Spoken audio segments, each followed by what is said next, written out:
এবারে বিধানসভা নির্বাচনে মাথাভাঙ্গা 10 নম্বর ওয়ার্ডে বিজেপিকে বিপুল ভোটে জয়ী করার জন্য বৃহস্পতিবার বেলা 11:30 নাগাদ বিজেপির 10 নম্বর ওয়ার্ডের পক্ষ থেকে বিভিন্ন বাড়িতে লাড্ডু বিতরণের মাধ্যমে জনসংযোগে সামিল বিজেপির কর্মীরা।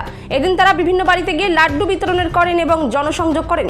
বিজেপির পক্ষ থেকে বলা হয়েছে, এই ওয়ার্ডে মানুষ তারা বিজেপিকে সমর্থন করায় তারা বিভিন্ন বাড়িতে জনসংযোগ ও লাড্ডু বিতরণের করেন। তারা এবারে 7,000 লাড্ডু বিতরণ করেন। মাথাভাঙ্গা থেকে উৎপল অধিকারী রিপোর্ট, বিগ নিউজ বাংলা। আমরা ভোটের জেতার খুশিতে আমাদের 10 নম্বর ওয়ার্ডে আমরা সবার সাথে জনসংযোগ করব আর সবার বাড়িতে বাড়িতে আমরা মিষ্টিমুখ করাবো। মিষ্টিমুখের মধ্যে কি বিলি করা হবে? লাড্ডু বিলি করা হবে। কত লাড্ডু বিলি করা হবে? আমাদের 7,000 লাড্ডু নেওয়া হয়েছে, তারপর যদি লাগে আরো।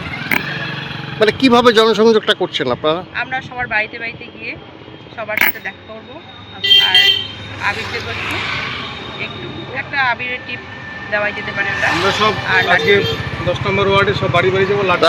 এটা কি আপনারা বাড়ি বাড়ি গিয়ে ধন্যবাদ জানাবেন বিজেপি জেতার জন্য? শুরু হবে, কারণ আমাদের সাথে সবাই সহযোগিতা করেছে বলেই আজকে আমরা বিজেপিতে তাহলে ছাড়া আসতে পারতাম না আমরা।